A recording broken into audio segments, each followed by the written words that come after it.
Hello world, what's up? So I'm teaching my mom to code, and here was her first project. She's learning on the Raspberry Pi.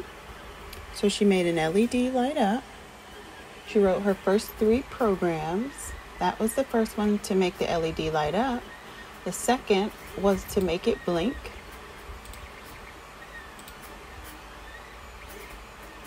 So she made it blink. How cool is that? And then the third was for her to set up her switch or the push button. Okay, so nothing's happening now. Let's see if we can make something happen. Oh, she did it. She's awesome. We are using Python on her Raspberry Pi.